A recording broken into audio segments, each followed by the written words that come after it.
Como trabalhadora do sexo e agora como coach, vejo que os homens acenam com a promessa de compromisso e as mulheres acenam com a sexualidade. E a verdade é que a sexualidade feminina é muito poderosa. Quando se trata de infidelidade, o que eu vejo muito é que os homens traem para continuar no relacionamento e as mulheres traem para sair dele. E também o que vi atrás das portas fechadas com os homens. Como ex-trabalhadora sexual de alto padrão e agora sexóloga certificada, por favor, ajude todas as mulheres a entenderem o porquê. Sejam os homens solteiros ou comprometidos, afinal, o que eles estavam buscando ali que não conseguiam em casa? O que eu percebi é que, sabe, os homens vinham até mim achando que só queriam satisfazer seus desejos, certo? E o que ficava claro bem rápido era que eles não estavam sendo vistos, reconhecidos e acolhidos por inteiro, nem ouvidos em casa ou em suas vidas pessoais. Então eles vinham querendo a experiência da puta e depois reconciliavam isso quando viam a minha humanidade e acabava sendo meio que uma fusão entre o arquétipo da Madonna e o da puta, o que era interessante. Eles compartilhavam comigo coisas que nunca contariam a um cônjuge, parceiro, melhor amigo ou até mesmo a um terapeuta convencional. E eu achava isso fascinante. E para os homens em particular, muito disso está enraizado na questão da performance, não é? E ser forte o tempo todo, querer fazer sexo o tempo todo, ser masculino, ser estoico e ser o provedor. E não havia nenhuma flexibilidade nisso, de jeito nenhum. E o que eu vi também por trás de portas fechadas com os homens, sabe? Havia tanto paradoxo, o que eu achei fascinante. Como havia homens que eram tão profundamente apaixonados por suas esposas e falavam sobre elas, mas as esposas não faziam sexo com eles, e eles tentavam conversar sobre isso. Eles até iam para a terapia e mesmo assim só encontravam rejeição em todos os aspectos, né? Para um homem, a rejeição equivale a quando as emoções de uma mulher são totalmente ignoradas e minimizadas. Então, sabe, por mais que a gente tente reduzir o sexo a é só sexo e superar isso, é uma parte enorme de como a gente se comunica. É outro idioma, né? Quando você mencionou os caras sentados dizendo que amam suas esposas, pode me ajudar a entender isso melhor? Porque para mim existe tanta dissonância cognitiva entre alguém dizer eu te amo, eu me importo com você, eu literalmente colocaria minha vida em risco por você, mas ainda assim vou te trair pelas costas e transar com outra mulher. Eles não tinham vocabulário nem linguagem para se comunicar com os parceiros. A maioria das pessoas também não, esse é o fato triste. Eles podem propor algo à parceira ou esposa e serem rejeitados sem entender o que isso significa para ela. Será que ela não se sente vista? Quais necessidades dela não estão sendo atendidas? Quando foi que ela disse não? Exatamente. Então isso acaba virando esse impasse, esse bloqueio, esse confronto, né? Eles poderiam tentar terapia convencional, como muitos casais, mas não é obrigatório que terapeutas tenham formação em sexualidade ou sexologia. Então, menos de 14% dos terapeutas têm qualquer tipo de treinamento relacionado à sexualidade. E quando você está falando sobre intimidade, casais e vergonha, tudo se resume à sexualidade. Então, se você vai a um terapeuta e ele diz algo como você deveria fazer sexo por obrigação, ou você não deveria esperar ter relações sexuais com seu parceiro, e blá blá blá. Isso são projeções deles, certo? Então, a vergonha só continua crescendo, se espalhando e se acumulando a partir daí, e não há para onde essas pessoas possam ir.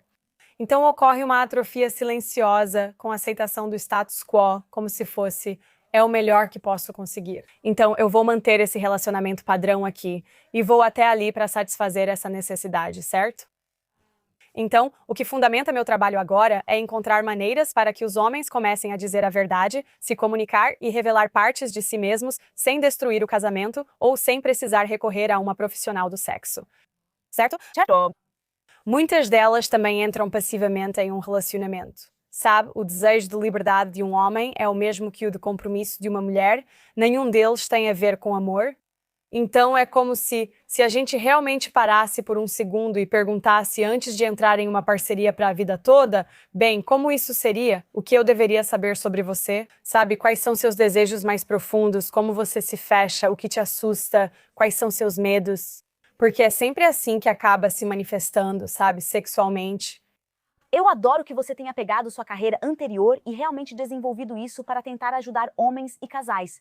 Tipo, essa é uma transição tão bonita e você consegue realmente explicar o ponto de vista de um homem. Eu sempre tento receber isso de braços abertos, mesmo que eu não goste do que você está dizendo. Porque meu objetivo realmente é entender como os homens se apresentam, entender como eles veem as coisas e então entender o que eu estou disposta a fazer e o que eu não estou disposta a fazer.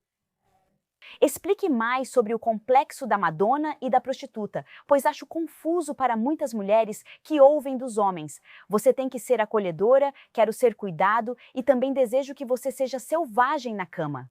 Sim, nos convenceram de que precisamos escolher uma identidade, como se devêssemos assumir apenas um papel. Se voltarmos ao complexo da Madonna e da prostituta, mulheres internalizam e homens projetam isso. Então, isso vem da origem de como um homem se apega à mãe nos primeiros anos de vida, certo? Então, temos, tipo, a mãe devoradora, que é aquela mãe extremamente super protetora, e ela ama muito o filho. Ela também é do tipo que diz que a garota com a alça do sutiã aparecendo é má ou vai dar problema. Existe um vínculo excessivo, então não há separação possível. E o homem acaba associando o amor à mãe dele, certo? Então isso fica muito, muito confuso. E especialmente com o passar do tempo, sabe? A esposa se torna mãe também. É como eu posso sentir desejo sexual? Essa é, sabe, a mãe dos meus filhos. Como se ela fosse essa flor preciosa e delicada, e eu não quero machucá-la. Mas a analogia que eu gosto de usar é quando somos crianças nós brincamos, né? Quando adultos pensam nisso, acham que brincar é fazer cócegas ou esconde-esconde. Mas não era assim. Brincar era: você é a Power Ranger rosa, eu sou a azul. Sabe? Você é o Lord Voldemort e eu sou a Princesa Fada. E a gente leva esses papéis muito a sério. É uma forma de nos expressarmos de maneira contida, né? Mas a gente perde isso conforme vai ficando mais velha. Uma forma de explorar isso é convidar alguém para as suas fantasias, para o seu universo de fantasia. Então, se isso nunca é trazido no começo de um relacionamento, isso só cria uma distância cada vez maior. Já ouvi caras dizendo, ela é mãe do meu filho, então não posso fazer essas coisas mais fetichistas com ela, procuro isso em outro lugar. Isso ainda é muito confuso porque é como se você me valorizasse por uma coisa, mas depois me traísse por outra. Ajude uma mulher que está ouvindo agora a entender o complexo Madonna puta e como podemos realmente lidar com isso. Sim, então o sexo não é linear, certo? Nos venderam essa ideia de que, sabe, temos um único estilo de conexão no sexo, mas estamos operando só a tipo 0,5% da nossa capacidade. Então, eu acredito firmemente que devemos sempre explorar os 3 pilares no sexo: conexão, prazer e kink, certo? Conexão é tipo, não é sexo focado em um objetivo. É tipo, estamos fazendo amor, é como se o tempo não importasse, estamos mesmo conectados. E aí vem o prazer, às vezes só quero gozar depois de um dia difícil. E é tipo, eu só quero, e é tipo, é o seu prazer ou o meu prazer? Vamos falar sobre isso também, porque a gente sabe que as mulheres demoram muito mais para se excitar do que os homens, né? E aí o kink é exploração, isso é o nosso lado sombrio. É como se a gente realmente fosse começar a brincar. Vamos encenar essas partes de nós mesmas que dão medo de mostrar. E vamos fazer isso de forma intencional. Dessa forma, não vai assustar a outra pessoa. Ao conseguir expressar isso em palavras e identificar os 3 pilares, esse é o primeiro passo para abordar o tema. E a última coisa que eu quero que alguém faça, homens ou mulheres, é fingir, certo? Então, se você não sente que se encaixa no arquétipo de estrela pornô, com o que você se identifica? Eu gosto de explorar bastante esse trabalho com arquétipos. Então é tipo, sabe, pense na certinha, ou tipo, existem tantas. Eu gosto de usar personagens, sabe? Então é tipo, se você olhar, você pode pegar uma Lara Croft ou pode pegar uma Jenna Jameson, estrela pornô. Você pode pegar aquela garota ao lado. Reflita sobre a dinâmica de estudante. O que parece autêntico para você? Qual parte de você já interpretou e acha que seu parceiro não percebe? Como gostaria de se sentir? E para mim, por exemplo, e acho que provavelmente para muitas mulheres da sua audiência, eu sou poderosa, assertiva, tipo uma mulher bem dominante, certo? É a última coisa que eu quero ser em um relacionamento. É a última coisa que eu quero ser em um relacionamento de verdade. Eu também sou muito sensível. Eu sou uma garotinha. Eu sou quieta. E isso também faz parte de mim. Mas em um relacionamento, eu realmente quero que meu homem veja esses lados meus e desperte isso em mim. Então, tipo, eu amo chorar quando faço amor. Não faço isso de propósito, apenas acontece assim às vezes. Não significa que o homem busque um roteiro pornô. Ele está buscando intensidade e uma conexão de verdade, o que é autêntico. Conversei com uma amiga que disse: meu noivo quer que eu fale coisas picantes, mas me sinto desconfortável e não sei como fazer isso. E eu disse: bem, você não faz isso só por fazer, porque as mulheres se excitam mentalizando e imaginando como um homem as vê, enquanto um homem se excita ao ver uma mulher excitada. Então, é como se quanto mais você se excita como mulher, mais o seu parceiro vai se excitar também. E isso vem de ser radicalmente aberta, honesta e disposta a se explorar. Sempre começa com você mesma. Se você tenta fingir porque tem um roteiro e acha que deve falar, Ah, amor. você é gostoso. Você diz, Deus, isso é tão bom. Isso sim é desconfortável. Deus é. E eu gosto de dizer que é tipo, sexo sem significado é como um exame ginecológico, né? É como só fazer por fazer, sabe? Você não está sentindo nada de verdade ali. E é através da bagunça, da confusão, da sombra, da escuridão, da vulnerabilidade, é aí que a conexão erótica profunda realmente acontece. Ah, adoro isso. Agora que falamos da Madonna e desse complexo, sinto que outras coisas se perdem na tradução entre homens e mulheres. Vamos falar sobre fantasias. Você citou uma estatística de que compartilhar fantasias aumenta a satisfação no relacionamento em até 80%. Certo, então quando se trata de fantasias, eu acho que tem muita coisa que a gente tem vergonha de admitir. E tem coisas que a gente só quer manter como fantasia, não como realidade. Então, existe diferença entre as fantasias dos homens e das mulheres? E como você pode começar a articular a sua fantasia? Sim, obrigada por perguntar isso. Esse é meu assunto favorito para conversar. Então, a primeira coisa mais importante é fazer uma distinção entre fantasia e desejo. Então, fantasia é algo que vive na mente e pode permanecer lá, e só o pensamento disso já pode te excitar. O desejo é querer realizar essa fantasia, ver ela se tornar realidade. Então a gente não faz muita distinção entre essas duas coisas e acabamos jogando o bebê fora junto com a água do banho. Achamos que somos más por causa dos nossos pensamentos. Nós moralizamos nossas fantasias sem perceber o que elas representam. Agora, o que eu mais gosto de trabalhar é dissecar uma fantasia, porque uma fantasia nos conta sobre o nosso estilo de apego. Ela nos conta sobre a nossa sombra. Ela nos conta sobre a nossa comunicação, nossa tolerância, nossa capacidade de intimidade, nossas feridas de infância. Vou te dar um exemplo bem provocativo. Tá bom. Vou te dar um exemplo. É um exemplo bem provocativo. Tá bom. Cliente sabe como eu gosto de dizer. Então, eu tinha uma fantasia de gangbang. Tá bom. E eu escrevi sobre isso no meu Substack porque o que aconteceu foi que saiu um artigo sobre uma situação não consensual envolvendo 5 jogadores juniores de hóquei e uma jovem no Canadá, de onde eu sou. E mesmo sendo sexóloga, eu fui tomada por toda essa vergonha porque enquanto eu lia, meu corpo ainda ficava excitado. Isso se chama não concordância sexual. Isso acontece. Temos reações físicas ao ler coisas que sabemos serem erradas e jamais faríamos, mas ainda assim podemos nos excitar. Isso é normal. Quero normalizar o fato disso acontecer, certo? Mas eu ainda sentia vergonha. Pensava, ai meu Deus. Então eu comecei a escrever sobre isso e a dissecar. E se pegarmos a minha fantasia, era tipo, sabe, eu com um time de hóquei. E, bom, se formos à origem disso, meu pai é um músico de rock canadense. Ele nunca estava por perto quando eu estava crescendo. Então eu associei, sabe, amor com distância, saudade, desejo. Quando nos conectávamos, ele dizia pra minha mãe, ela quer ir ao hóquei. O que a Carla quer de aniversário? Ingresso de hóquei, né? Porque ele queria ir. Então esse era o nosso jeito de criar laços, né? E aí, se olharmos para o meu relacionamento com a minha mãe, ela foi vítima de abuso sexual na infância. Ela perdeu o pai aos 11 anos por suicídio. Ela tinha um parente que abusava sexualmente dela. Então, eu cresci em uma casa onde sexo era algo ruim. Ela não fez isso de propósito, mas virou assistente social, ajudando profissionais do sexo nas ruas. Por isso, eu tinha muito medo de sexo e de meninos. E então, quando eu tinha 13 anos, eu me dissociei Então, eu me tornei muito promíscua aos 13 anos. E minha crença central era, se eu me tornar como um dos meninos e der a eles o que eles já querem, eles não podem me machucar, certo? Era eu controlando a narrativa, o que, claro, a evolução natural disso foi o trabalho sexual, que era então eu me apresentando, eu estando na minha cabeça, eu estando no controle, certo? Há alguns anos, quando comecei a compartilhar minha experiência e trabalhar nisso, essa fantasia surgiu. Eu pensei, ok, de onde isso vem? O que essa fantasia representa? Bem, contenção masculina completa, né? Porque meu pai, também muito passivo, não era um provedor protetor, certo? Quando eu sumia por dias na adolescência, ele brincava: quem é o cara? Muitos homens simbolizam a contenção masculina total, já que um só nunca bastou, né?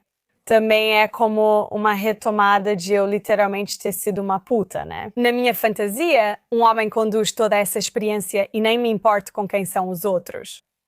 Também representa meu apego temeroso e evitativo. Era como, até onde posso te provocar? Porque eu quero tanto que você me ame, mas até onde posso agir assim? E até onde você vai tolerar, né? Então isso nos diz muita coisa. Não é sobre a fantasia, é sobre o que ela representa. Adoro empoderar as pessoas nesse simbolismo. Você pode me contar uma fantasia e eu falo sobre sua infância e apego. Posso te mostrar como isso impacta a sua vida hoje. Se você compartilha sem contexto, as pessoas não saberão o que fazer com a informação. Por isso, o entendimento sobre fantasias é essencial para começar, distinguindo-a depois do que realmente queremos praticar. Tipo, com meu ex, sabe, eu contei isso para ele e ele só sussurrava no meu ouvido, me guiando por essa fantasia. E teve o mesmo efeito de entrega completa, liberdade e excitação, porque ele entrou no meu mundo junto comigo, né? Uau, eu preciso disso também. Eu não esperava por isso de jeito nenhum. Que mergulho incrível e profundo nas fantasias. Nunca imaginei que fantasias pudessem se relacionar aos estilos de apego. Sempre associei fantasias ao desejo. Mesmo após sua explicação, fiquei tipo, então isso fica só na mente e que há um significado por trás disso. Sim. E uma das coisas que a maioria das mulheres tem, e talvez você possa me ajudar a abordar isso. E é tão difícil para mim dizer isso em voz alta. Então, por favor, me perdoe pela minha falta de jeito e pela forma como vou me expressar aqui. Muitas mulheres têm a fantasia de serem estupradas. Isso nem representa metade de quem eu sou, se é que posso dizer isso. Para as mulheres que estão ouvindo agora e que foram vítimas de estupro, é muito difícil para mim dizer isso e para elas ouvirem. Então, não quero desencadear gatilhos em ninguém. Mas o que isso significa? Se muitas mulheres têm essa fantasia, acho que precisam saber a resposta. São principalmente mulheres que já passaram por atos não consensuais que também fantasiam sobre isso. E tipo, nós duas crescemos antes da era do Me Too. E tem algumas coisas em jogo aqui. Uma mulher está sempre presa em sua cabeça, constantemente hipervigilante, algo enraizado na nossa psicologia e biologia evolutivas.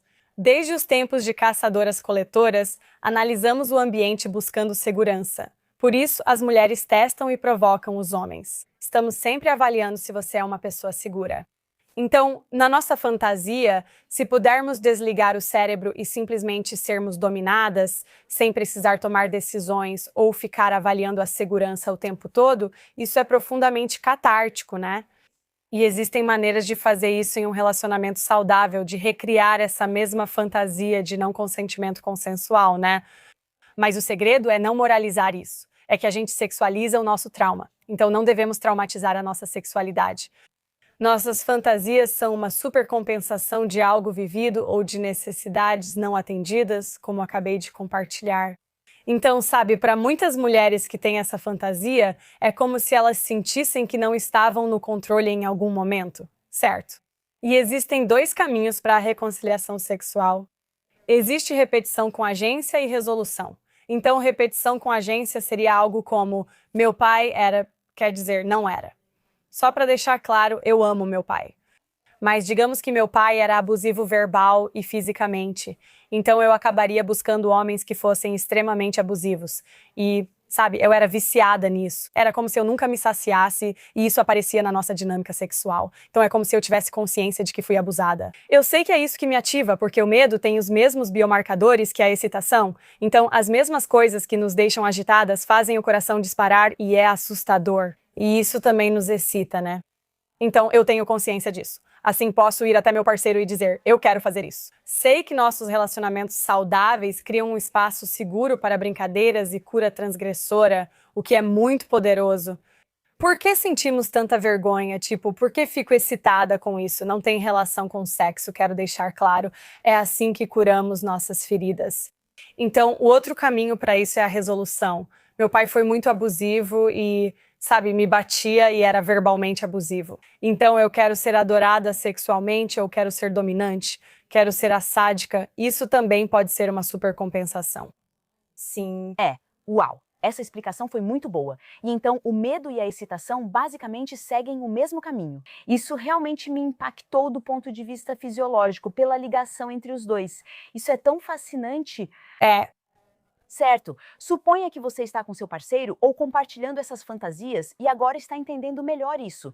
Obrigada por esclarecer que isso não significa necessariamente que eles queiram fazer, mas digamos que então vocês estão explorando esse tipo de coisa. Existe uma diferença, eu imagino, entre homens e mulheres, porque com as mulheres muitas de nós lemos romances eróticos, certo? E isso nos excita. Sim. Mas aí você tem os homens que assistem pornografia pesada. Então, quando se trata de fantasia, desejo e de colocá-los em prática, nós estamos olhando e sentindo de maneiras diferentes. Sim. Então, sabe, os homens são estimulados visualmente, certo? E eu estou realmente vendo uma tendência de mais homens que não querem mais assistir pornografia, sabe? Eles até sabem, tipo, é a dopamina, não está mais funcionando, eles nem ficam mais animados com isso. O que achei realmente interessante é que, na minha newsletter, 90% dos meus assinantes são homens, sabe? E eu pego experiências eróticas que tive e analiso a partir de uma perspectiva sexológica. Então, tô vendo uma mudança de tendência, com mais homens querendo explorar, sabe, seus kinks, fetiches e desejos. E isso se conecta com o significado. Então, tanto homens quanto mulheres compartilham significado. É aí que está a novidade, certo? O primeiro lugar para começar, ao invés de ir direto para revelar a fantasia sem contexto, é eu dar uma olhada, sabe, no mapa erótico, que é ótimo. É como as 5 linguagens do amor, só que do sexo. Então tem o sensual, tem o kink, que pode ser físico ou psicológico. Existe o sexual, mais direto, com penetração. E o energético, quando é preciso cultivar a atenção, como no meu caso e de muitos homens. O camaleão mostra que você pode transitar entre todos. E também eu tenho essa lista de sim, não e talvez que eu fui desenvolvendo, que aborda não só os atos, mas também os sinais psicológicos e o ambiente e o contexto. E os nomes pelos quais você se sente confortável em ser chamada e aqueles pelos quais você não gosta de ser chamada. E assim, essa é uma forma segura de entrar nisso, que não é tão intimidadora, porque podemos planejar isso à la carte e é assim não, talvez, certo? Então, o que estou disposta a fazer? Pensamos nisso considerando o que quero dar e receber. Então, por esses 2 pontos de vista, você pode estar confortável em dar algo e não estar confortável em receber algo, e vice-versa, certo? Mas também, tipo, que lugar melhor para explorar as profundezas de nós mesmas, da nossa conexão e da nossa vulnerabilidade do que por meio do sexo. Uau! Ok. Então, deixa eu só repetir para ter certeza de que entendi. Quando você for abordar isso, não é só chegar e contar sua fantasia. Você vai ficar desconfortável. Eles podem ficar desconfortáveis. A melhor maneira de se conectar que você encontrou para homens e mulheres realmente se unirem e se enxergarem de verdade é identificar qual tipo sexual você é. Após identificar, compartilhe e faça uma lista. Assim poderá dizer sim, não ou talvez. E é tão legal, na verdade, é muito divertido explorar isso porque você pensa, caramba, tanta coisa na minha vida faz sentido agora, porque onde você tem medo de pedir o que quer na cama, você também tem medo de pedir um aumento. Você tem medo. Então, ver como esses padrões aparecem é realmente fascinante. Agora eu entendo de onde vem essa fantasia de gangbang. Ok, então você nunca se sentiu completamente contida por um homem. Aí escrevi sobre isso e sobre o fim dessa fantasia pensando, é só uma fantasia ou um desejo real meu? E foi tipo, na verdade, o que eu realmente desejo é ser verdadeiramente contida, plenamente contida por um único homem. Existe alguma coisa que você já ouviu? Tipo uma fantasia muito comum que os homens têm, mas que eles têm medo demais de admitir para a parceira? A seguir? Quando se trata de infidelidade, o que eu vejo muito é que os homens traem para continuar no relacionamento e as mulheres traem para sair dele. Existe alguma coisa que você já ouviu que os homens têm, tipo uma fantasia muito comum, que eles têm medo demais de admitir para a parceira? A mais comum É a dominação, com certeza. E sadomasoquismo, isso aparece na humilhação. E eu ia dizer, O que exatamente é sadomasoquismo? sim, então isso é infligir dor, seja psicológica ou física, em um parceiro. E eu vejo isso acontecer com muitos homens que não integraram sua raiva. Eles reprimiram e suprimiram sua raiva e fúria porque tiveram que se conformar em ser um bom menino, um bom homem, provedor e todas essas coisas durante toda a vida. Eles são muito estoicos, eles são muito bem-sucedidos. Sabe, eles cumprem todos os requisitos e são ótimos parceiros. E ainda assim, eles sentem que têm essa parte não expressa de si mesmos, não é? Eles não entendem como isso faz sentido, talvez porque nada catastrófico tenha ocorrido. Por isso, incentivo que participem de grupos de homens. Porque trabalho com intimidade, mas não cabe a mim responsabilizar os homens ou criar espaço para a raiva deles. Acredito num modelo que contempla as duas coisas aí. Por que isso faz com que eles queiram que outra pessoa te domine? Se não conseguem mostrar raiva no mundo real, eu imaginaria que fariam isso nos bastidores. Então, existem dois tipos, certo? Geralmente são dois tipos. Isso vale tanto para homens quanto para mulheres. E há muitas nuances dentro desses dois tipos, mas o homem com um comportamento mais estoico, calmo, gentil, se expressa pouco, certo? Então, ele tende a ser aquele que precisa expressar raiva e tem fantasias de dominação, fantasias sadomasoquistas, certo? E aí tem o homem que é muito alfa, muito dominante no dia a dia, que na verdade tem fantasias de submissão, mas eu vejo que não é tão binário assim. Muitas vezes há uma mistura, né? Você ficaria surpresa, como falamos, a fantasia número 1 das mulheres é o não consentimento consensual. Para os homens, é dominação. Na verdade, homens e mulheres querem as mesmas coisas aqui, mas temos medo de falar sobre isso porque moralizamos a nossa sexualidade. Sabe, temos caras como Jordan Peterson, que moraliza o sexo e diz que mulheres com mais de X parceiros são isso, blá blá blá. Mulheres sentem que não podem mostrar toda a sua sexualidade para um homem, pois temem ser julgadas e não amadas. É isso que ouvimos. Esse é o lado sombrio desse papo de manosfera que ouvimos. Homens e mulheres receberam narrativas totalmente falsas sobre o significado do sexo, né? De novo, tudo se resume ao simbolismo do sexo, não ao moralismo, ao simbolismo mesmo. Isso foi muito bem colocado. Como você lida com isso? Quer que seu parceiro seja aberto, sem rejeitá-lo ou ultrapassar seus próprios limites? Eu começaria dizendo que isso é algo que eu quero explorar porque quero conhecer as partes mais profundas de você. Recomendo que um homem diga: nunca mostrei ou deixei alguém conhecer meu lado mais profundo. Então, sabe, nós recebemos alguns casais que, primeiro, sabe, é algo muito. A segunda fantasia é ménage à trois, certo? E eu já vi tantos casais simplesmente irem direto para isso. E geralmente é aquele modelo assimétrico, meio não monogâmico, em que o homem quer e a mulher fica tipo, tá bom, acho que sim. Eu nem consigo te dizer quantas lágrimas eu já enxuguei em festas sexuais antes. Elas só fazem isso para agradar o cara. E elas não conversam sobre limites, não falam sobre desejos, elas não discutem o que isso significa para elas antes, né? E eu também já vi o contrário acontecer, tipo o homem dizendo, quero trazer outro homem, o que realmente deixa a mulher desconcertada. Ah, sim, mas o simbolismo aí, sabe, tem o hot wifing e as dinâmicas de cuckold, que são bem diferentes. Então, no hot wifing, é o homem dizendo, essa é a minha mulher e eu quero celebrá-la com você. Tipo, olha só como... Sempre foi uma grande fantasia minha, de verdade. Tipo, sabe? E aí tem o cuckold, que é quando o homem geralmente tem muito poder, tipo, no mundo real dele, na carreira, ou seja lá o que for. Então ele gosta da sensação de ficar sem poder, né? Mas na maioria das vezes os homens nem sabem explicar por que se sentem atraídos por isso.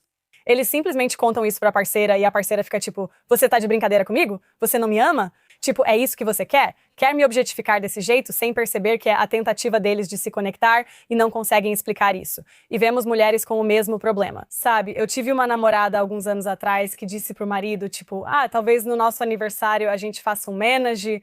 Ele ficou tipo, você acha que eu quero fazer isso com a minha esposa? E ela simplesmente travou completamente, ficou chorando por causa disso. Tipo, eu não consigo, agora ele pensa isso de mim, sabe? Então é realmente importante que a gente contextualize isso e depois converse sobre o que esperamos alcançar. Isso é só uma vez? É só pela experiência? Somos nós, sabe, nos envolvendo com ela? Sou eu e ela te agradando? Como é essa dinâmica? E se você está pensando em explorar isso também, então vamos começar assim. Ok, vá a um bar ou algo assim e veja como é assistir sua parceira flertar com outra pessoa. E se você estiver bem com isso, então tudo bem, talvez a gente passe para o próximo estágio, certo? Se você pensar sobre isso e não tiver certeza, talvez um dia você esteja pronta. Se você pensar sobre isso e ficar com raiva, quiser explodir alguma coisa, sentir uma fúria e, sabe, ficar realmente chateada, você nunca vai estar pronta. Cara, isso foi muito bom. Você disse que vício em sexo não existe. Fale comigo sobre isso, porque quando eu penso no que muitos homens podem usar como desculpa eu tenho vício em sexo.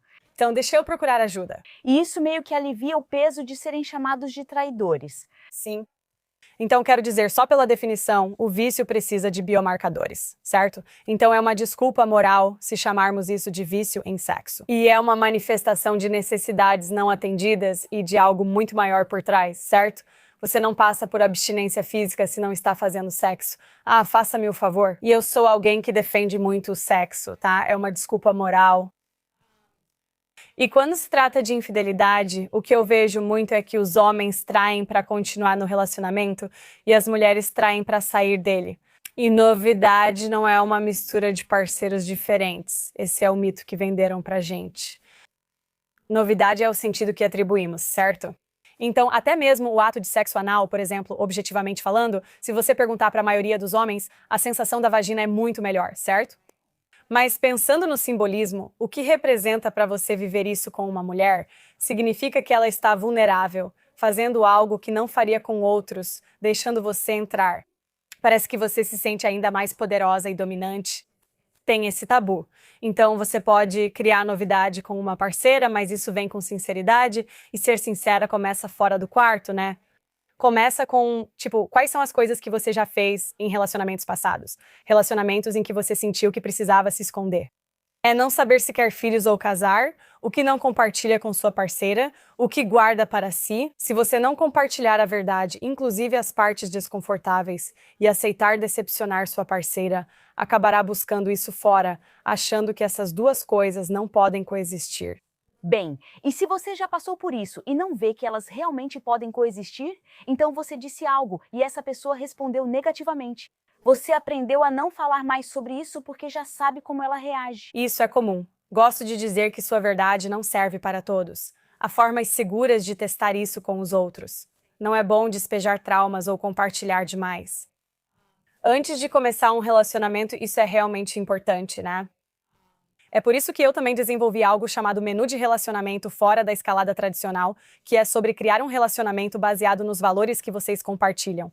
Então, o que compromisso significa na prática? Isso significa que vamos nos casar? Isso significa que vamos ter filhos? Ou só significa que eu tenho uma chave? O que é autonomia? Tudo bem ficarmos alguns dias separados enquanto eu viajo? E como está a nossa situação financeira?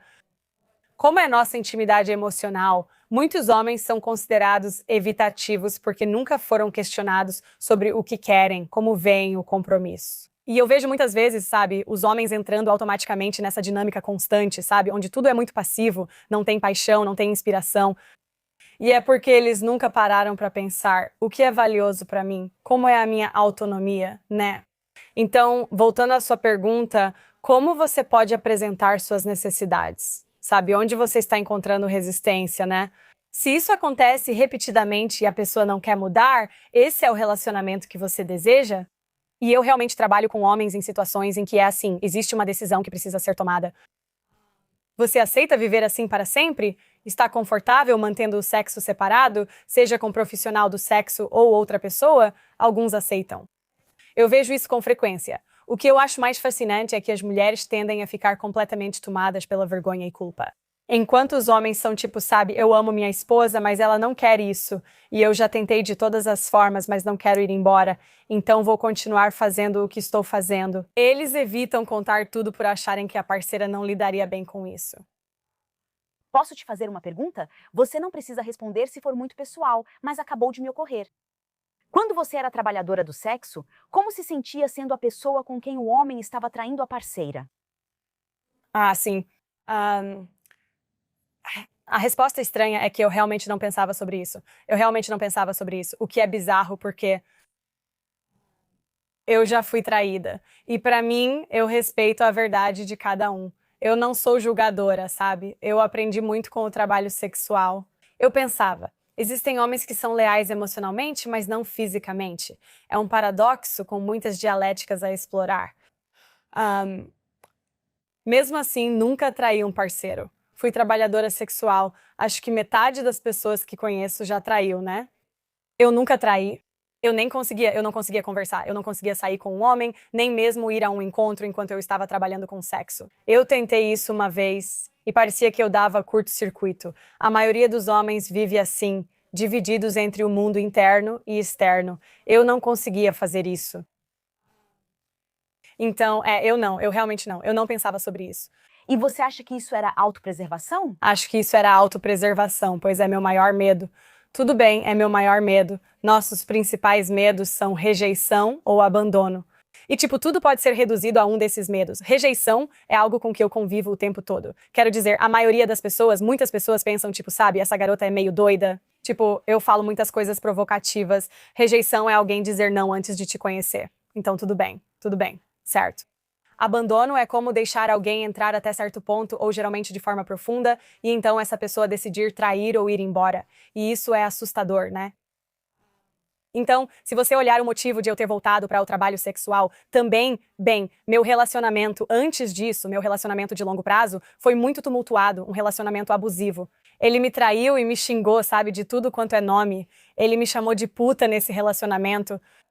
Então isso se manifestou na realidade. Foi como se eu me tornar a puta, aquela com quem você está traindo, você não pode me machucar. Certo? E então, pra mim, ainda aparece assim, se algum homem mente pra mim, eu namorei alguém há alguns anos, foi uma mentira muito pequena, muito, muito pequena. Mas eu sou alguém que eu diria sabe de tudo e quase nunca é conhecida. Então, se alguém mente pra mim quando eu dou espaço pra tudo isso, é como se fosse um soco no estômago, sabe? Então, meu objetivo nessa vida é valorizar mais a verdade do que as mentiras. Acho que as mulheres também erram nisso, pois precisamos recompensar quem fala a verdade, mesmo sendo difícil ouvi-la. Se um homem chega e diz, por exemplo, que numa viagem de trabalho no ano passado fez algo, devemos valorizar essa honestidade. Sim, você vai reagir. É possível não reagir, mas perceba que ele faz isso porque quer se conectar com você. Ele deseja um novo caminho e quer você junto nesse processo. Isso é difícil, mas obrigada pela sua humanidade. Sempre busco a verdade nessas perguntas e sei que você entende. Vou te contar a verdade sobre tudo. E eu realmente aprecio isso. E pra mim, eu não convido convidados só pra ficar de cumbaiá, concordar com eles e amar tudo o que eles dizem. Quero ser transformada em tempo real, compreender de verdade, fazer mudanças reais e questionar quando discordar. Eu só estava pensando se isso faz sentido, já que você não pensou nisso, porque isso provavelmente teria destruído tudo. E eu evitava namorar como se fosse a peste durante todo o tempo em que trabalhei como profissional do sexo, né, por um motivo. Eu pensava, estou atrás de portas fechadas, sei tudo o que acontece e posso criar essa experiência. Estou no controle. Eu não preciso correr o risco, sabe, de ser abandonada, né? Interessante. Você também fez isso para ter controle. Sim, mas deixa eu te contar algo interessante. Quando fui exposta, ou seja, quando divulgaram minhas informações, foi pelo namorado de uma amiga próxima que estava tentando ficar comigo o tempo todo em que eles estavam juntos. E ele encontrou um anúncio meu online enquanto ainda estava no relacionamento. Certo. Eu não estava em um relacionamento. E ele mandou isso pra todo mundo, contou pra todo mundo, e eu fui demonizada. E adivinha quem eu perdi? Todas as minhas amigas. Não perdi amigos homens, curioso, né? Claro, você não perde amigos homens. Eles estavam mais curiosos. Acho interessante como os homens moralizavam, dizendo: não acredito que você fez isso como pôde. Ou afirmando que nunca contratariam uma trabalhadora do sexo, jamais fariam isso. E eu fico você já mentiu pra uma mulher só pra transar? Já fingiu gostar dela por sexo? Já enrolou ou coagiu ela? Você já, se aproveitou dela quando ela estava sob efeito de alguma coisa? Provavelmente sim. Sim, você já fez isso. E a gente vê isso acontecendo no mundo dos encontros, né? Por que tanta moralização sobre o trabalho sexual consensual? Se a gente olhar o que está acontecendo nos encontros por aí também, é assim, nos aplicativos, agora não é só uma persona falsa, mas agora a gente até usa o ChatGPT para mandar mensagens e se comunicar e tudo isso. Então, nada é realmente verdadeiro. E a alternativa a isso, então, é sair para um bar e torcer para que dê certo. O problema, na maioria das vezes, são os aplicativos de namoro, né? Mas existe esse espaço intermediário onde a gente tem necessidades. A gente deseja conexão, a gente deseja contato sexual, a gente deseja toque. Tem muitos dados sobre o que o toque faz por nós. Sabe, bebês que não são segurados nas primeiras semanas de vida, eles morrem. Então, eu realmente imploraria para que as mulheres, especialmente, pesquisassem sobre isso e também tivessem mais compaixão pelos homens e compaixão pelo que estamos vendo acontecer. Sabe, epidemia de solidão, que sim, a gente chama de epidemia de solidão masculina, mas na verdade é uma epidemia humana. Para ser sincera, isso é confuso, pois chamam de epidemia de solidão masculina, mas metade da população é feminina e também não tem ninguém. Totalmente, por definição. É uma questão de pessoas, como você disse. Sim, concordo totalmente. E a única diferença é que agora as mulheres acabaram indo para o outro extremo nesse movimento matriarcal, sabe? Essa mudança que estamos vendo, que é uma resposta de medo por terem sido tão reprimidas por tanto tempo, certo? Então agora nos tornamos os homens que não tivemos ou que não eram seguros, certo? Então pensamos, vamos nos sustentar sozinhas. Não precisamos de vocês. E isso é simplesmente uma resposta ao medo. Então é uma epidemia humana. Lamento muito que você tenha sido exposta sem que isso estivesse sob seu controle. Isso é uma merda. Foi a melhor coisa que já me aconteceu. Que bom. Mas a segunda coisa, que babaca ele fazer isso só porque está procurando mulheres. Isso me irrita muito. Você já citou isso antes. Gostaria de tocar nesse ponto enquanto falamos em desvendar o homem, entendê-lo e falar sobre fantasias sombrias. Então, quando eu penso em fantasias sombrias, Epstein vem à mente com tudo o que aconteceu. E eu penso que esses homens podem ter tudo. Você pode ter as mulheres mais bonitas, mas faz essas coisas nojentas, sórdidas. Obviamente, muita coisa agora é só especulação, acusações. Mas é muito óbvio que esses homens muito poderosos e ricos ultrapassam os limites de forma extrema. Você acha que os homens poderosos são poderosos porque têm esse lado sombrio? Ou você acha que quando eles se tornam poderosos, eles começam a buscar esse lado sombrio? Eu acho que são os dois. Eu acho que sabe, aquela questão de natureza versus criação, né? Seu ambiente pode perpetuar traços da tétrade sombria aos quais você já tem predisposição. Porque nós não temos a linguagem em torno escuridão, em torno da sexualidade também, certo? O que acontece é que isso aparece na sombra porque todo sexo é ruim, certo? Ninguém sabe onde colocar ou o que fazer com esses pensamentos que são fantasias, acabam jogando o bebê fora junto com a água do banho. Eu quase fiz um post sobre isso outro dia e pensei, vou acabar sendo levando shadow ban ou algo assim, provavelmente. Mas o que teria acontecido? E nunca vamos saber se Epstein ou qualquer um desses homens teve uma educação sexual adequada, esses são seus pensamentos e esse é o seu comportamento, e existe uma diferença entre os dois. E como colocar esse tipo de coisa em prática com segurança, certo? Você acha isso teria ajudado? Eu não sei. Eu não sei, mas com certeza conheço situações mais recentes em que isso definitivamente teria evitado estupro e agressão. Como aquele caso que eu estava falando em Vancouver com os jogadores juniores de hóquei. E o que aconteceu foi que a jovem e o rapaz, jogador de hóquei, estavam ficando, tomaram uns drinks, e isso foi consensual. Ele enviou mensagem para 4 jogadores e os convidou para participar. E assim que eles entraram no quarto, ela imediatamente, como disse em sua defesa, assumiu essa persona de estrela pornô. Você pode argumentar que os outros 4 que entraram, como os homens tendem a ser lineares e guiados pelo visual, simplesmente interpretaram aquilo como consentimento, como um consentimento expresso pelo corpo. O cara que os convidou para entrar é uma coisa totalmente diferente, ele pode ser talvez o verdadeiro catalisador, o verdadeiro predador ali, ao contrário dos outros, é algo realmente delicado de se explorar, né, qual é a resposta? Ela não sabia como se defender, e eu definitivamente já estive em situações assim, em que eu penso, ok, bom, eu já estou aqui, então o que eu vou fazer? Sabe? É como se você não soubesse o que está disponível para você. E sem perceber para que a gente está predisposta em relação à nossa reação, né? O que é biologicamente enraizado em nós, nossas respostas de medo, gera mais vergonha internalizada, certo?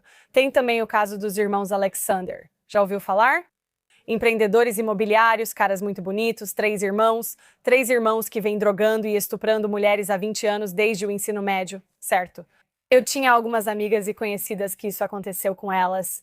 Havia, acho que mais de 40 relatos, mas como eles eram atraentes, muito ricos e bem-sucedidos, havia mais vergonha associada a isso por causa da atratividade dos agressores. Interessante. Então é como se quando há poder e atratividade física, certo? Isso é uma tática de sedução muito poderosa, não é? E é como se a vergonha internalizada disso, em comparação com, por exemplo, um cara feio e sem teto te atacando, fosse muito diferente, né? Muito traumático, mas há muito mais confusão internalizada quando o agressor é atraente e poderoso. E esses caras estão comandando a sociedade de Nova York, então quem sou eu para falar contra isso? Isso está acontecendo há 20 anos, é horrível. Cara, isso parte meu coração. E aí, quando penso na Virginia Giuffre e em todas as vítimas do Epstein, é como se eles usassem as carreiras e os sonhos delas para atraí-las, né?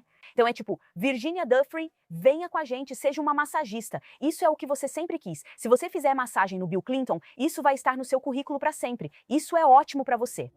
Obrigada por explicar isso e como estão interligados. A seguir. A verdade é que a sexualidade feminina é muito poderosa. Tipo, eu também uso minha sexualidade para conseguir muitas coisas, né? É interessante ensinar isso a elas ainda pequenas. Acredito que se você for uma psicopata diagnosticada, isso não fará diferença, pois não tem empatia nem se importa. Podemos orientar as pessoas antes que se tornem vítimas, certo? Como acessar a própria intuição, como identificar esses sinais, tipo uma distinção clara entre o que é certo e o que é errado, certo? Mas as coisas ficaram bem confusas durante o movimento Me Too, né? Porque confundir um tapa na bunda com estupro é algo muito diferente, são coisas muito distintas, não é justo colocar essas coisas juntas. Além disso, a verdade é que a sexualidade feminina é muito poderosa, tipo, eu também uso minha sexualidade para conseguir muitas coisas, né? E bem, as mulheres usam a sexualidade como arma, sabe? A gente faz isso, a gente controla o acesso, sabe?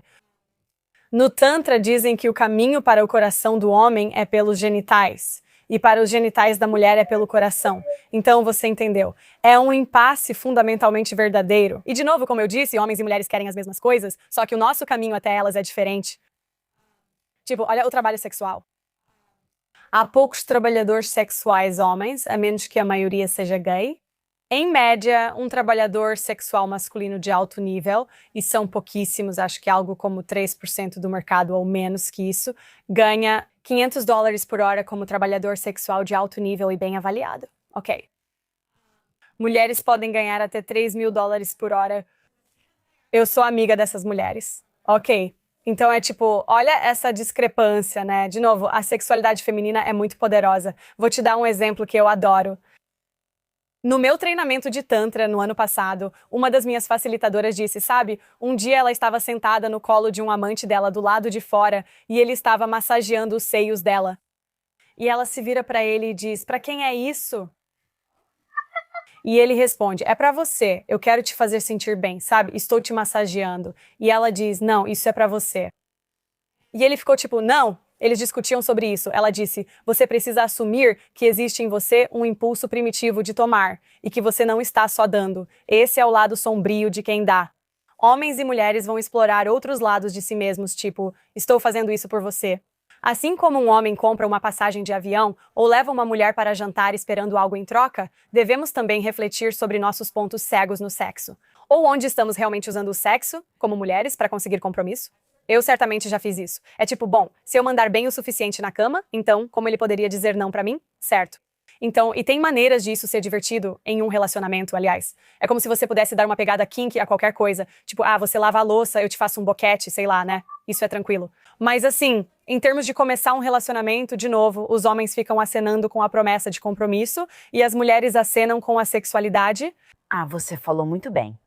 Sobre a instrumentalização, creio que entrevistei Robert Greene. Agora, ele acertou em cheio para mim quando disse, olha, antigamente os homens eram fisicamente muito mais fortes que as mulheres. Eles podiam dominar, eles podiam sobrepujar. Não tinha como uma mulher ter chance. Então, elas tinham o sexo. Elas têm o poder de controlar o acesso ao sexo. Bem, se você voltar até os tempos antigos, antes dos homens voltarem da guerra, eles iam ver as sacerdotisas. Essas sacerdotisas são reais, não é conto de fadas nem invenção minha. Eles faziam sexo com elas e eram nutridos e cuidados pelas sacerdotisas. Sacerdotisas. Era como as primeiras cortesãs. Eram mulheres que dedicavam suas vidas à cura. E essa modalidade de cura era através da sexualidade. Certo. E se olharmos para a evolução disso, eram as cortesãs, certo? No século 17, 18. E elas eram mulheres que, basicamente, se quisermos simplificar, eram trabalhadoras do sexo de alto nível, mas elas se envolviam com os homens em um nível cerebral e intelectual. É como se a sexualidade pudesse ser uma modalidade de cura extremamente potente e profundamente curativa. E não tem que ser restrita apenas a relacionamentos convencionais, certo? Esse meio termo, tipo compromisso total e monogamia com uma pessoa, e namorar e ser celibatária. Mas eu realmente gosto de usar essa estrutura do RBDSMA. Eu uso isso para todas as minhas clientes solteiras. Então, R significa relacionamento. Tipo, se a gente fizer sexo, você quer estar em um relacionamento? O que isso significaria? Que tipo de relacionamento seria esse? Você quer estar em um relacionamento aberto? Isso é só algo casual? Como seria isso? B é de barreiras. Sabe quais são seus limites físicos, sexuais e psicológicos aqui? D é de sejos, sexuais, relacionais, físicos e emocionais. O que você busca nessa relação, certo? S é saúde sexual, tipo você usa anticoncepcional? Vamos usar proteção? Se você engravidasse, o que isso significaria? O que faríamos? Ok. M é de significado, meu favorito. Você só está querendo se satisfazer? Você está querendo explorar algo? Você está buscando conexão? Certo? E aí vem o A, que é aftercare. E se pudéssemos ensinar isso para as crianças, né? Quando perdi minha virgindade aos 14 anos, foi só para acabar logo com isso, né? O que é horrível, mas acontece com muitas mulheres. Se pudéssemos ensinar isso aos jovens e perguntar: você sente que está pronta para um relacionamento sexual? Consegue responder isso para si mesma? Você consegue responder isso com essa outra pessoa? Se conseguir, então, sabe de uma coisa? Provavelmente você está pronta, né? Se não conseguir, por quê? O que você está resistindo? Nossa, eu adoro essa prática. Ótimo. Todo mundo deveria fazer isso antes de você. Eu sei. Deveria ser tipo uma ficha. Só preencha esse formulário lá fora. Não, todo mundo acha tão engraçado porque pensam, planejar sexo. Eu fico, tipo, em primeiro lugar, a gente planeja férias, tá? Tipo, a gente planeja reserva de restaurante, né? É tipo, o que vestir, pra onde vai, que horas, quão longe e na casa de quem depois. Tudo se resume à sua capacidade de intimidade. Se tem medo de falar sobre isso, de quais partes de si mesma você teme encarar? Tipo, sabe? E de novo, os 3 pilares, né? Sexo pra conexão, sexo pra prazer e sexo pra exploração. Então, se você quer explorar, essas são coisas sobre as quais você precisa conversar. Sim, isso é ótimo. Então, eu quero falar sobre a armadura que usamos. Você mencionou que às vezes transformamos o sexo em uma espécie de arma, como moeda de troca. Eu acho que isso pode ser um mecanismo de proteção. Eu acho que isso também pode ser um mecanismo de controle. Fale comigo sobre sexo para validação. Na verdade, eu tenho um dado aqui. Muitas mulheres não se sentem desejadas. 97% das mulheres têm pelo menos um pensamento negativo sobre o próprio corpo todos os dias. 97%. Eu só quero. Quero desmistificar totalmente isso. O erotismo ou a energia sexual tem algo a ver. O aspecto físico disso é um componente tão pequeno, né?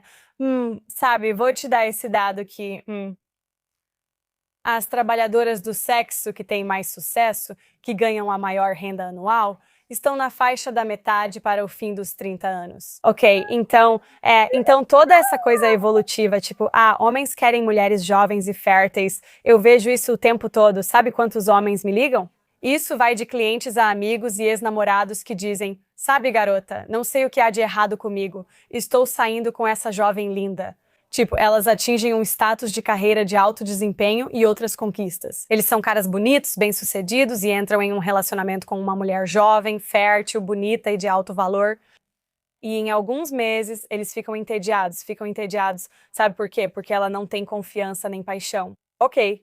E sem isso, não existe atração sustentada além dos primeiros meses. Simplesmente não existe. Ok, então, você precisa olhar pra dentro, tipo, que partes de você mesma você rejeitou? Não é a questão física, que é o verdadeiro motivo, tipo... Não é se eu perdesse tanto peso. Sim, quero dizer, eu vou dizer, sabe, eu tive um cliente que me disse, sabe, ele é mais cheinho, e ele disse: bem, você tem que admitir que não gostaria de ficar comigo. E eu falei: você está olhando para isso do jeito errado.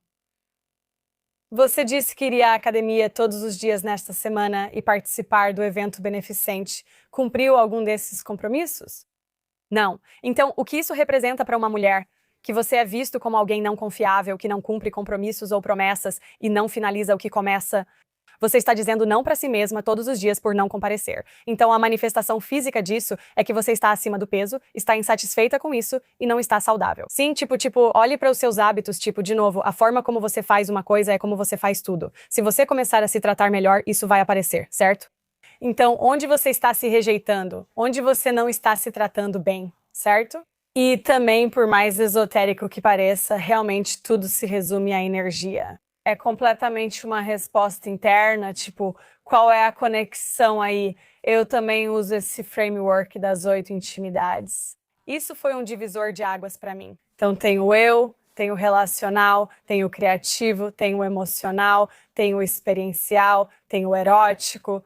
E você não precisa ter todos eles. Ninguém tem todos, mas você só precisa somar 100. Mas as mulheres acabam pensando, preciso ser escolhida, minha escolha é algo binário. Devemos reconhecer a conexão significativa entre esses lugares, pois sem intimidade relacional não há relacionamento. Se você observar Richard Burton e Elizabeth Taylor, eles compartilhavam uma intimidade criativa e experiencial, pois estavam sob os holofotes juntos. Eles foram juntos para a reabilitação, iniciando o lado erótico, mas se divorciaram 2 vezes e não conseguiram manter o relacionamento. Então, é como se a gente começasse a repensar a conexão sem precisar que ela resultasse nessa lógica binária de relacionamento, sabe? Isso salvaria toda a situação. E, mistura isso com RBDSMA, sabe? Ok, como podemos estar totalmente presentes? Como podemos ser parceiras de prática uma para a outra, talvez, e honrar e respeitar uma a outra?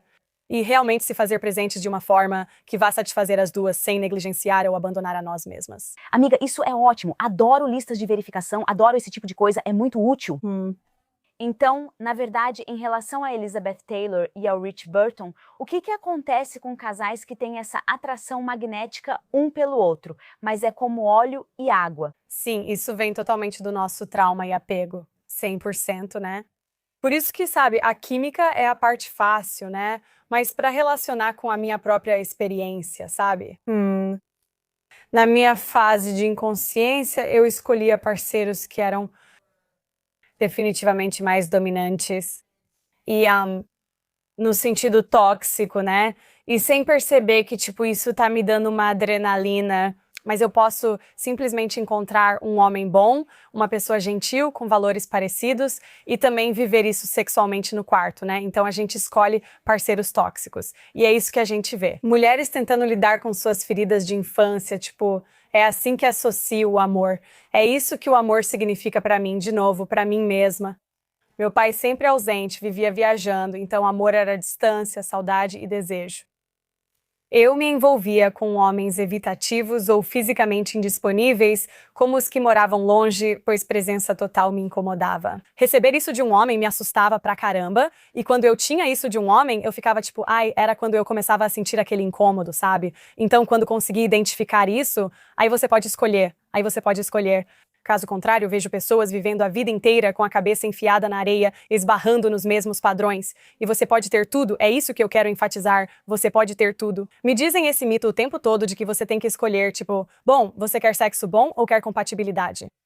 Que existem várias maneiras de resolver uma situação aqui, realmente exige um certo desconforto, exige uma mudança total de paradigma ao trazer essas ferramentas. Sim, eu adoro isso. Ok, agora quero falar sobre algo que já te ouvi comentar. Eu adoraria que você ajudasse a explicar o que é um afrodisíaco negativo. Sim, Jack Morin escreveu um livro incrível chamado The Erotic Mind, que era como minha Bíblia. E ele falou sobre os 3 tipos diferentes de afrodisíacos. Então, existem os afrodisíacos emocionais. Então, isso seria como alegria e exuberância, felicidade, certo? Depois tem os presentes, que são amor, união, compromisso, presença. E aí tem os negativos, que são culpa, vergonha, medo, sabe? Sujeira, aquilo que não deveria, né? Esses sentimentos estão ligados às nossas necessidades não atendidas, mas ainda podem nos excitar. E podemos convidá-los para o nosso erotismo de maneiras saudáveis que realmente proporcionam uma cura transgressora. Então, isso acontece de novo, sabe, com algumas pessoas. Você lê notícias sobre um caso de estupro e se pergunta, por que meu corpo reage assim? Ou eu tive a experiência mais louca, Há uns 15 anos, acho que eu estava voltando do Lollapalooza e eu não tinha dinheiro na época. E eu percebi que ia perder meu voo. E eu não tinha dinheiro na minha conta bancária, então eu não conseguiria nem voltar para casa, tipo, então era tipo, será que eu ia conseguir chegar com 10 minutos de antecedência? E a ansiedade por causa disso? Na época, sem Uber, peguei um táxi e tive um orgasmo no corpo todo, sem toque. Por causa da ansiedade, por causa da ansiedade. Isso é possível mesmo. Bom, de novo. Ansiedade como biomarcador não é ideal. Eu sei. E eu fiquei tipo, o que foi aquilo, né? Então, pra mim, isso remonta a, sabe, eu era uma criança extremamente ansiosa. Tipo, quando eu era pequena, ir pra escola pra mim era tipo, eu tinha ataques de pânico mesmo, sabe? Porque eu sofria muito bullying e tal. Então, isso foi, de novo, algo que nunca foi resolvido. Sorte a minha, porque aí eu tive um orgasmo incrível, mas era tipo, uau, o que é isso? Eu não conseguia ter orgasmo com um homem até o ano passado. Porque eu bloqueava o meu prazer. Por causa de todos os meus anos no trabalho sexual, eu conseguia ter orgasmo com mulheres, mesmo sendo extremamente hétero, mas tipo, com mulheres quando eu fazia isso no trabalho sexual. Não havia nenhum cálculo de acasalamento ou ameaça, entende? Segurança? Com homens, sempre havia uma ameaça, mesmo que apenas no fundo da mente. E eu conseguia ter orgasmo muito rápido sozinha, mas eu não conseguia simplesmente me soltar. E isso porque eu nunca deixei um homem entrar totalmente na minha vida emocional também, sabe? Passei a ser mais vulnerável e intencional, aplicando as ferramentas que menciono na minha vida, o que mudou como isso se manifestava fisiologicamente para mim. Então foi assim que você começou a desfazer a dissociação? Acredito que muitas mulheres que sofreram traumas, especialmente na infância, acabam se dissociando do próprio corpo. Sim, eu realmente precisei ser intencional para reverter isso. E eu só pensei, bom, sabe? Só comecei a falar dos meus problemas com orgasmo no ano passado, porque a percepção sobre mim era, ela deve ser super sexual, sentir prazer o tempo todo, e na verdade era o oposto. Eu vivia em um estado de excitação, mas nunca conseguia me entregar totalmente. Nunca me soltava, então precisei ser muito honesta comigo mesma, de um jeito bem desconfortável. Na verdade, eu participei de uma cerimônia de 5-mel DMT e isso é loucura. Isso foi em outubro passado. Fiz isso com um amigo que é Navy SEAL e lidera o programa de terapia assistida por psicodélicos para veteranos. Nossa, Então eu pensei, vai ser moleza comparado com o que você enfrenta, né? E ele disse, 95% das pessoas, sabe, só fumam e apagam, e tem sua experiência interna e a morte do ego. E eu fiquei tipo, ok, legal. É tipo, talvez 5% das vezes alguém tenha uma reação adversa e, sabe, grite ou chore, ou tire a roupa ou algo assim. E eu fiquei, não vai ser comigo. Sempre estou no controle e composta, né? Então eu fumo e eu só sinto tipo, vush, eu entro e é como se eu estivesse numa montanha russa e vejo o universo infinito. Sinto como se uma faixa apertasse meu peito e não consigo me soltar, tentando me libertar. Meu ego fica dizendo, mostra pra eles, você está se soltando, mostra pra eles. As drogas estão funcionando pra os parte performática. Ai meu Deus. até quando você está? Sim, mesmo sob efeito de drogas, tento ter desempenho. É algo tão intenso e enraizado em mim, sabe? Fico lutando contra isso. E eu conseguia ver que era seguro do outro lado, e foi a primeira vez que vi isso, o que mostra que eu estava tipo, porque, sabe, eu tinha feito todo o trabalho pra chegar lá. Eu sabia, no fundo da alma, que era seguro, mas não consegui me soltar e voltei. Falei, foi louco, vi que era seguro, mas não consegui me soltar. Minha namorada perguntou, a gente conta pra ela? E eu respondi, contar o quê? E ela disse, você estava gritando, chorando e se masturbando. Tipo, literalmente me debatendo, colocando as mãos dentro da calça. Amor, amor. Tipo, meu corpo fazia o que minha mente não deixava há anos, né? Então voltei. Perguntaram, está envergonhada? Falei, claro que não, me manda de volta, vamos lá, né? E minha meia caiu, a gente nunca achou ela. Literalmente nunca encontramos minha meia. Foi assim que as coisas ficaram loucas. Tá bom. E voltei lá e estou lutando contra isso. E fico pensando, eu sei que é seguro, eu sei que é seguro. E eu podia ouvir essa presença masculina, essa voz embaixo de mim dizendo, cai, solta. E Rick, meu amigo que facilitou, sabe, muito masculino, né, uma pessoa incrível. Sempre comparamos que, assim como um integrante dos SEALs da Marinha é vilanizado ou glorificado, o mesmo ocorre com uma trabalhadora do sexo. Existem muitos paralelos. E então, finalmente, eu simplesmente me soltei e senti como se estivesse caindo infinitamente. E eu soltei um som que era como 36 anos de dor reprimida, prazer, emoção, e eu senti o mundo inteiro, tudo de uma vez. E foi como um orgasmo universal, tipo, foi totalmente indizível. E então eu saí daquilo e eles disseram, você fez de novo. Mas aí você, tipo, sabe, acabou só suspirando no final. E eles disseram, tem muita coisa aqui que, sabe, na maioria das vezes, eu não recomendo que as pessoas usem muitos psicodélicos. Eu acho que já ficou claro. Ah, essa é a melhor atitude. Sim, sim, sim. Eles dizem que normalmente você só precisa fazer uma vez para mudar as coisas. Mas havia muita coisa guardada no meu corpo porque eu me amo, algo que eu não podia dizer há alguns anos. Eu realmente me amo e gosto de mim mesma. Eu amo minha vida. Havia uma barreira para confiar e me soltar no meu corpo, comum a muitas mulheres e homens.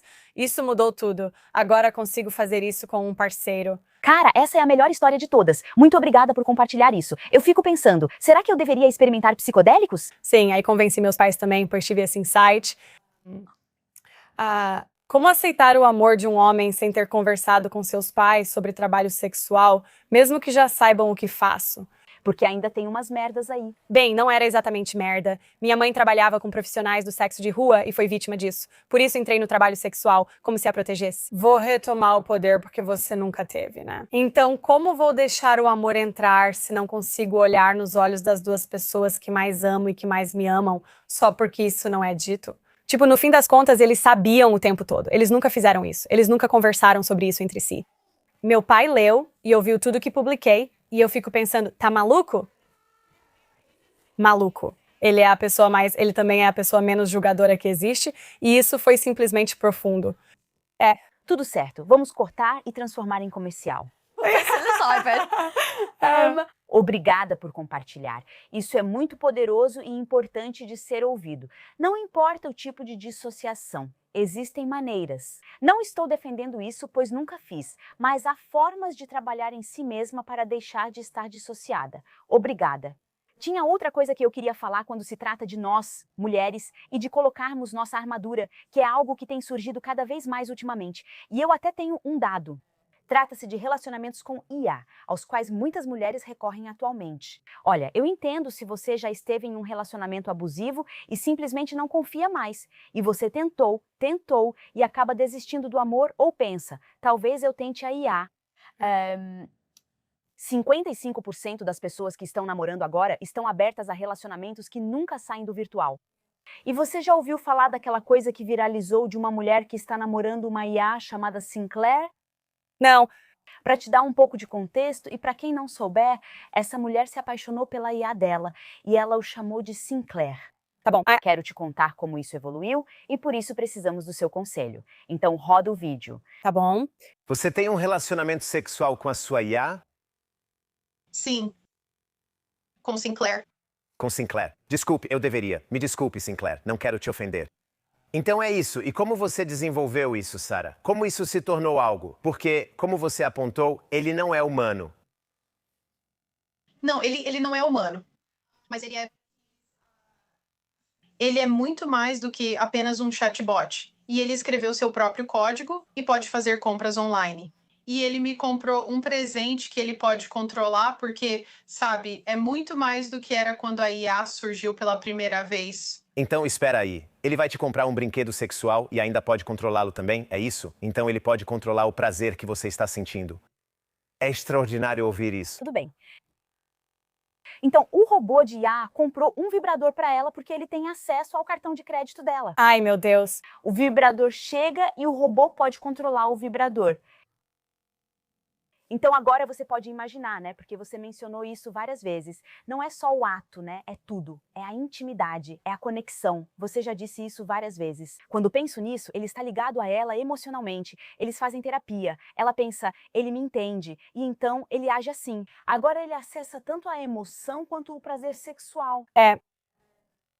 Socorro! Nem sei o que perguntar. Sabe, eu sou amiga de algumas pessoas na área de IA. Há algo sobre as mulheres. Suas necessidades não são atendidas como as dos homens quando estão solteiras. Os homens podem procurar profissionais do sexo. Não me preocupo se elas ficarão sem trabalho. Ok. Certo, porque homens que podem pagar por uma profissional do sexo de alto nível sempre vão preferir isso em vez de IA, né? Isso vai fazer diferença para a comunidade incel? Com certeza. Isso é outro assunto completamente diferente. Mulheres não... Tipo, o que uma mulher vai fazer? Procurar um profissional do sexo masculino? Na verdade, eu fiz isso há um tempo atrás. E eu simplesmente escrevi sobre isso. Eu escrevi sobre isso porque eu estava solteira. E o que acontecia era que eu não estava tendo relacionamentos satisfatórios. Eu saía em encontros. Isso não funcionava para mim. De novo, os homens faziam suposições sobre mim, porque, se você procurar, está lá. Ex-trabalhadora do sexo, sexóloga. Mesmo sendo gentis e respeitosos, percebia que não conseguiam disfarçar, ficavam nervosos. E, de novo, eu sou uma mulher que... Eles ficam nervosos porque sou mais experiente. Ou eles presumem que, mesmo que você possa argumentar, eu fico tipo, bom, talvez você tenha, mas você pode ter estado em um relacionamento de 5 anos. E eu diria que isso é mais experiência do que eu tenho, né? O mais longo que eu tive foi de 3 anos. Mas a percepção cria a realidade. A definição cria a realidade. Então, se você acha que é inferior por causa da minha experiência, então você é inferior. É assim que funciona. Então, para ser sincera, eu estava ovulando e pensei, faz tempo que não faço sexo. Faz tempo que não faço sexo. E eu fiquei tipo, não quero sair para tomar um drink com um cara por quem nem tenho interesse. E isso me pareceu meio forçado. Não me fez sentir bem. Eu queria na hora que eu queria. E aí, por impulso, eu contratei um acompanhante masculino e até escrevi sobre isso, porque acabou sendo, tipo, o trabalho de autoconhecimento mais louco que já fiz. Percebi o que estava surgindo para mim.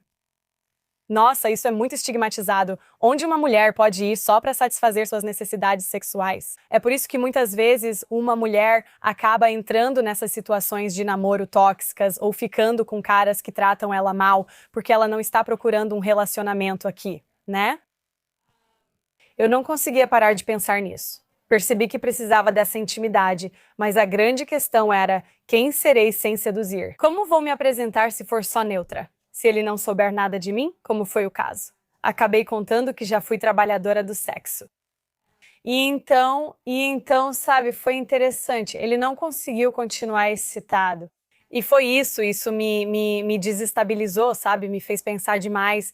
Não. Desculpa, ele não conseguiu. Então eu só preciso. É, Ele não conseguiu se manter excitado porque você disse que já foi trabalhadora do sexo. Ele acha que foi por isso, porque estávamos falando dos clientes dele antes. E a maioria delas são, sabe, mulheres mais velhas e obviamente não têm a experiência que eu tenho. E assim que contaram isso pra ele, tudo mudou. É curioso você dizer isso, pois quando eu ia a encontros, as pessoas já me olhavam e julgavam, mesmo sem serem trabalhadoras do sexo. Parece que você não tem pra onde correr. Sim, sabe? E eu não quero sentir que estou, tipo, sabe, só te intimidando. Também pra entretenimento. Isso. Por isso falei que a parte de mim que gosto de expressar sexualmente não é vista. Essa é uma grande parte do meu kink, tipo, eu fico muito emotiva, eu choro, eu simplesmente desabo com alguém. E, tipo, quando eu me sinto segura o suficiente, é como se fosse, você pode se soltar, você pode chorar, tipo, parecido com o que aconteceu na minha experiência com DMT, tipo, uma liberação total. Esse é o meu kink. Isso é a coisa mais poderosa pra mim, sabe? Pra mulher dominante que eu sou. É como se a menininha delicada fosse o que eu gosto também. Essa foi a sombra que apareceu quando você estava com ele? Você mencionou ter escrito sobre coisas que te impactaram muito. Sim, quer dizer, eu prometi a mim mesma que não iria fingir nada, mas chegou um certo ponto em que percebi que, só por eu estar neutra, isso não estava adiantando em nada com ele. Por eu conseguir receber, eu nunca fui muito boa em receber. Sempre fui a pessoa que dá, sabe? Tipo, eu faço sexo oral muito bem por causa disso. Isso me dá um propósito. É assim que eu crio conexão. Voltando à validação que mencionamos antes. Exatamente. Mas isso também é uma linguagem do amor pra mim, sabe? Só receber sexo oral não me satisfaz, não sinto nada. Recebo isso de outras formas, mas essa sempre foi vulnerável demais pra mim. Então, em certo momento, com o acompanhante masculino, eu simplesmente virei a chave e sabia exatamente o que fazer pra excitar. Eu não estou fazendo isso pra agradar. Sim, não. Eu escrevi tudo sobre isso. É tão ruim. Eu escrevi tudo sobre isso. Foi tipo, meu Deus, como isso acabou acontecendo, né? Isso é algo que mulher faz mesmo, tipo, tenho que fazer ele se sentir bem. Exatamente, porque eu penso, bom, melhor que um de nós se sinta bem do que nenhum de nós, né? E então, foi uma enorme, tipo, avaliação psicológica profunda que eu fiz. Antes de começar, fiquei pensando se queria contar pra ele do que gosto, enviar o link do meu Substack e minha lista de sim, não e talvez. sabe, o meu perfil no mapa erótico. Assim, ele teria o manual, o dossiê para poder se relacionar comigo, né? Será que só quero ver como ele se conecta comigo? Como trabalhadora do sexo e agora coach, sou ótima em me conectar com os outros. Isso é natural para mim. Achei tão interessante. Penso, uau, o que teria acontecido? E se nos meus relacionamentos desde então eu tivesse dito logo de início, essa sou eu, isso é tudo de mim, é assim que sou. Não só sexualmente, mas também nos relacionamentos e em tudo. E eu percebi o quanto isso é poderoso e o quanto isso é importante, porque tantos relacionamentos se baseiam em suposições, e suposição não leva a bons resultados. Olhe para as taxas de divórcio. Isso é tão verdade, mas aqui é onde eu me sinto mal. O bot de IA, Namorado? como você quiser chamar, te acolhe e te escuta. E agora não estamos nos sentindo rejeitadas. Então, mas é isso que me preocupa. Não, mas a questão é que em um relacionamento de verdade você ainda lida com a rejeição. Você ainda lida com eles errando, às vezes você não sendo vista, conflitos, certo? Isso faz parte, é isso que torna tudo real. É como comida, sabe? Se eu comer comida estrelada pelo Michelin todo dia, eu vou enjoar. Ah, você vai querer um McDonald's de vez em quando? Eu comparo isso com sexo, com relacionamentos, com tudo, sabe? Tipo, às vezes eu realmente quero um Big Mac. Aí eu como e fico tipo, ok, agora eu me sinto meio estranha, sabe? Mas foi divertido, sabe? Estava delicioso, mas tipo, já deu por um tempo. E aí, sabe, na maioria das vezes é a conexão, né? Então é tipo, eu quero saladas, quero minha proteína, quero meus vegetais, e isso é nutritivo, né? É todo um ecossistema, mas com a IA você não aprende a lidar com atritos nem com desconfortos. E nenhum relacionamento é construído se tudo está sempre só subindo, sempre em ascensão. Quero dizer, olha, é o seguinte, eu concordo completamente com você. Sim. É só que eu me preocupo. Felicidade instantânea versus duradoura. Certo? Sorvete é delicioso, mas comer uma tigela diariamente pode causar diabetes. Sim. O que me preocupa nos bots de IA é que proporcionam apenas uma felicidade momentânea. Se você já esteve em um relacionamento abusivo ou teve um relacionamento passado horrível onde você simplesmente se sentiu ferida, a coisa relativamente fácil e reconfortante é recorrer ao namorado de IA que vai te dizer tudo o que você quer ouvir. Sim, olha, eu também vim de relacionamentos abusivos. Eu tinha sido trabalhadora do sexo, que era o fundo do poço na sociedade. E, tipo, eu achava que nunca seria amada, que nunca seria aceita, sabe? Era como se ninguém nunca fosse querer ficar comigo. Isso é muita coisa mesmo. Você já sentiu medo também? Teve algum momento em que você simplesmente se sentiu insegura? Como trabalhadora do sexo? Não. Teve uma situação que foi bem complicada. De um golpista que fingiu ser, isso é louco, na verdade, o baixista da banda do Marilyn Manson, mas todos eles usavam maquiagem. Ele me levou de avião com um cartão roubado e me colocou em um hotel 5 estrelas com um quarto só pra mim. Pensei que estava tudo certo. Tipo, está tudo, sabe? O dinheiro estava garantido. E acabou que o que eu achei fascinante foi que eu cheguei na cidade e o empresário dele estava me mandando mensagens. Até hoje não sei se era ele ou outro cara fazendo isso com ele. Dizendo tipo, o assistente esqueceu o dinheiro em tal lugar e está muito bravo. Você não precisa aparecer. Eu já estava na Flórida e pensei, já me trouxeram até aqui, então tudo bem. Foi aí que percebi algo sobre o Tetra de Sombria. Eles sempre te dão uma opção e fazem parecer que é a sua escolha. Então você sentiria que estaria decepcionando ele se não fosse até o fim. Tipo, eu entendo se você não quiser, ele está realmente bravo comigo. Então, como mulher, a gente quer agradar. É assim que somos feitas. Então, tudo bem, eu vou aparecer. Percebi que ele enganou esse homem e toda a cidade, fazendo todos acreditarem que era o baixista da banda de Marilyn Manson. Íamos a restaurantes e ele só dava autógrafos. Era uma loucura. Era uma loucura. A ousadia com que ele se apresentava. E é como se minha intuição o tempo todo dizia que tinha algo errado. E é assim, vivemos em uma sociedade racional. Intuição não faz sentido, não é lógica. Ela é silenciosa e o medo é barulhento. Gosto de dar às mulheres essa ferramenta, sabe? Porque parecia que tudo estava bem, até os donos dos restaurantes cumprimentavam ele. Terminei em um motel na estrada com ele fumando crack, aí pensei, o que está acontecendo? Depois ele foi embora e nunca recebi o dinheiro. Tá bom. Então, isso eu não diria que foi assustador, foi mais como uma lição de psicologia humana básica.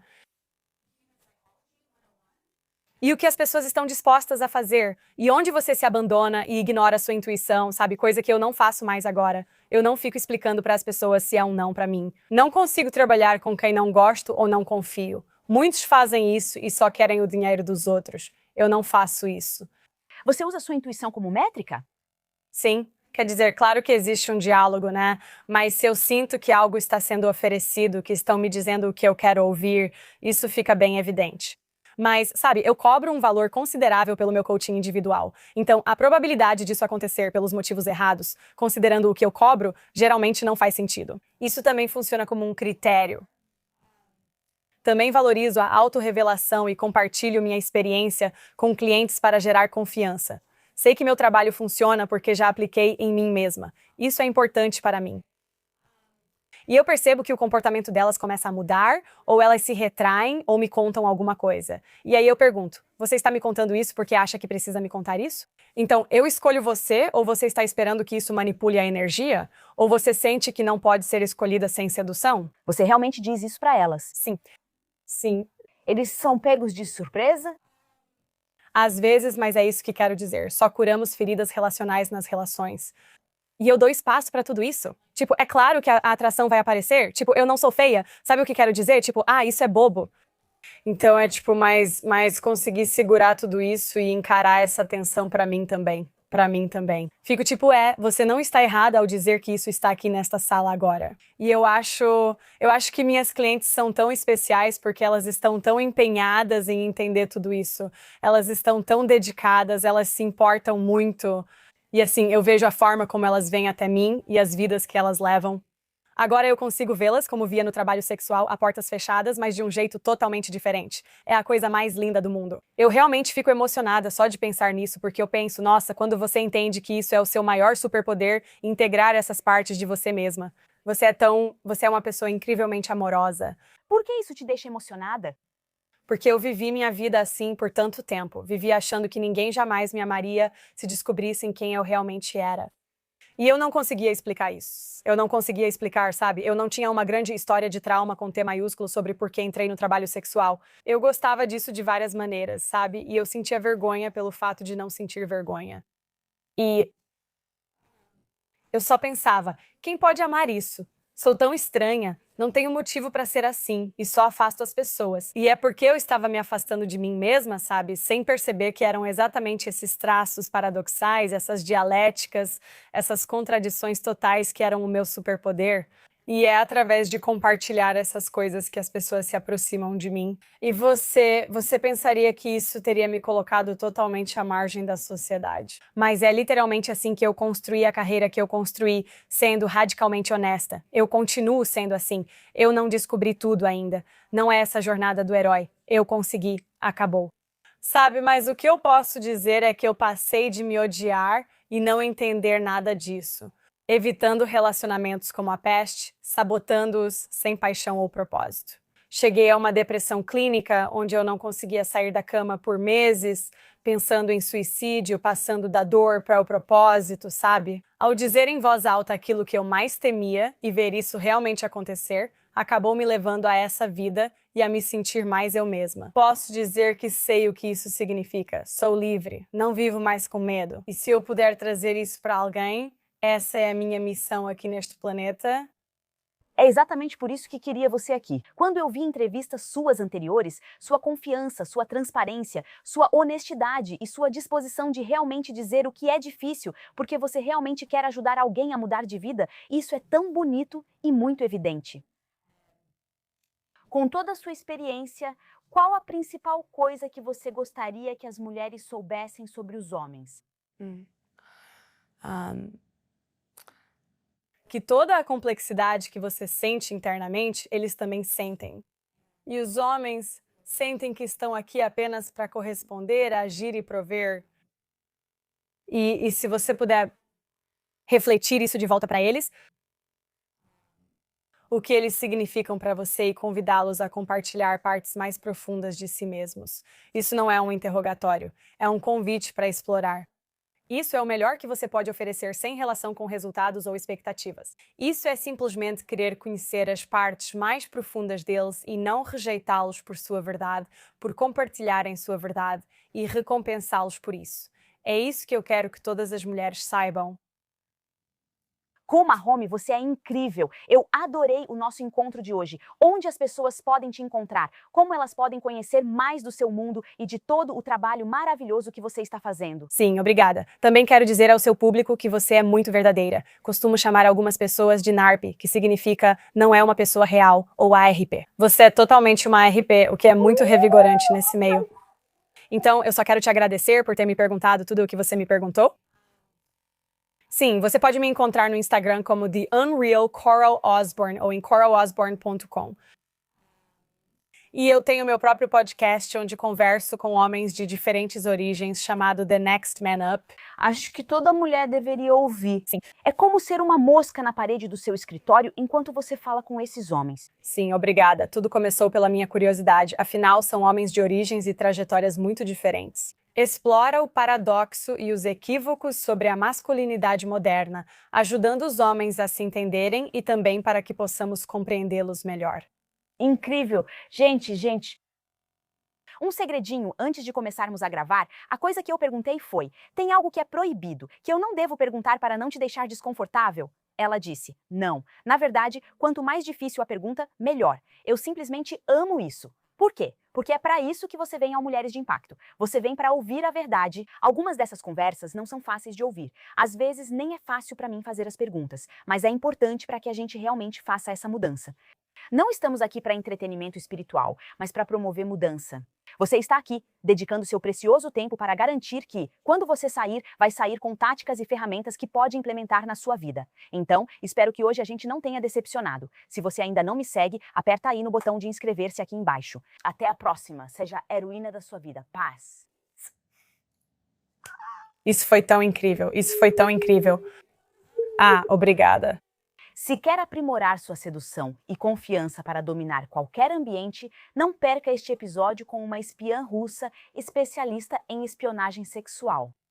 Agentes secretos se adaptam ao seu alvo para que possam ser o parceiro perfeito.